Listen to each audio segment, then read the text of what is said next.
O Índice Nacional de Preços ao Consumidor, amplo 15, chamado de IPCA 15, e considerado uma prévia da inflação oficial, foi de 0,72% em julho. Essa foi a maior variação para o mês de julho desde 2004. De acordo com dados do IBGE divulgados hoje, a taxa foi puxada principalmente pela alta de 4,79% da energia elétrica. E quem analisa esse cenário agora com a gente é o economista Roberto Troster. Boa tarde, Roberto. Obrigada por nos atender. Boa tarde, tudo bom? Tudo jóia, graças a Deus. Bom, vamos lá, Troster. A alta da energia elétrica foi bem expressiva. Já são os efeitos do aumento da bandeira tarifária agindo? São, mas não é só os efeitos da alta tarifária.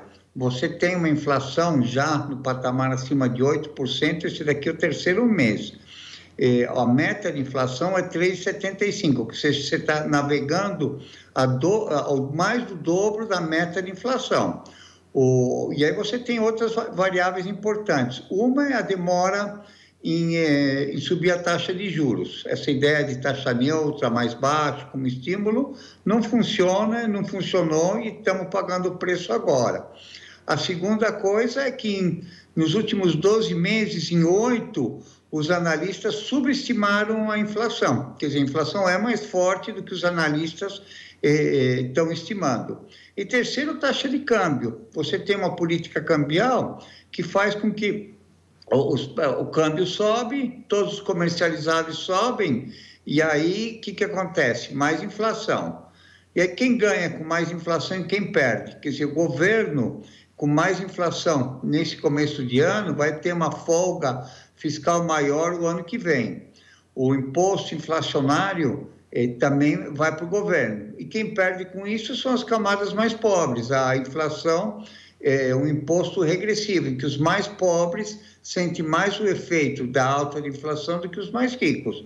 Então, é um problema grande, grave. O Brasil tem uma memória inflacionária alta e tem que se agir mais rapidamente. O instrumento que possui agora, instrumento fiscal, que você não está tendo um controle de gastos como você poderia ter, e, por última questão, a política monetária. Demorou para agir, deveria agir com mais contundência para acabar com a inflação. Essa ideia de controlar gradualmente a inflação é arriscada. Agora, existe chance dessa taxa ficar menor quando os dados oficiais saírem? Eu acho que não. Eu acho... Também não faz muita diferença. 8,6, 8,4, 8,8, materialmente falando, é pouco significativo, né? A inflação está o dobro da meta. Mesmo se tivesse um pouco menos, é um valor muito alto, né? Então, e é ruim. Só para dar uma ideia, alguém que começou ganhando o equivalente a R$100 no começo, um ano atrás, pode comprar só o equivalente a R$92, quer dizer, R$8 tirados do salário de todo mundo que é salariado e não foi reajustado. Todo mundo que tem dinheiro em poupança ficou mais pobre. Então, você tem que pensar um pouquinho. Inflação, preços altos, inflação é um mal que o Brasil sofreu muito, é um atraso que não precisaria estar sentindo. Também, né, Troster? A gente vai no mercado e vê que preços de itens básicos estão altíssimos. Como é que está este cenário também? Está ruim.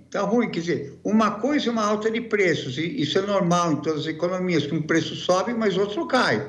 É quando você começa todos os preços, o nome em inglês, mas price takers and price makers, quem recebe preços e quem faz preços. Nesse exemplo aqui, que está a imagem no supermercado, o dono do supermercado, olhando as questões de custos, demanda, ele fixa o preço. O consumidor que está aí comprando batatas na imagem agora, ele não tem escolha, ou compra batata e se tem menos renda, vai ter que comer menos batata.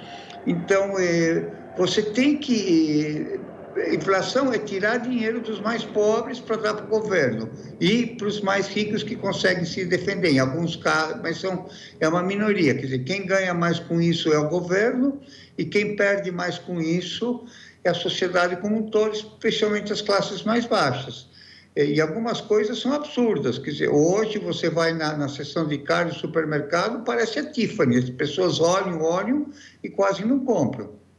Exatamente, quem sempre sofre para variar é aquela classe mais vulnerável. E quais são as expectativas, hein, Troster, para os próximos meses? Bom, a inflação acumulada de 12 meses deve ficar nesse patamar de 8%, mais 1 ou 2 meses, depois gradativamente vai baixar. Mas esse ano vai superar a meta, tem uma banda para cima, quer dizer, a meta é 3,75, você tem mais 1,5 de margem, né, que é a banda, então fica 5,25, vai ficar acima dos 5,25 esse ano. As projeções são de que vai cair gradualmente e o ano que vem a gente vai ficar dentro da meta. Mas isso são projeções, isso são se a gente não tiver um choque, a gente sempre está sujeito a um choque de commodities, um apagão, a esse tipo de coisa. Quer dizer, você tem que, quando você trabalha com um regime de inflação, você tem que sempre ser mais rigoroso para apertar mais a inflação. Isso não aconteceu no Brasil até agora e é urgente que aconteça. E segundo, a política cambial brasileira. Tem em teoria econômica, diz que para você estabilizar o câmbio, você tem uma coisa que é chamada imposto Tobin, né? E como funciona isso? As operações mais voláteis você tributa e as mais estáveis você isenta. Aqui no Brasil você faz o contrário.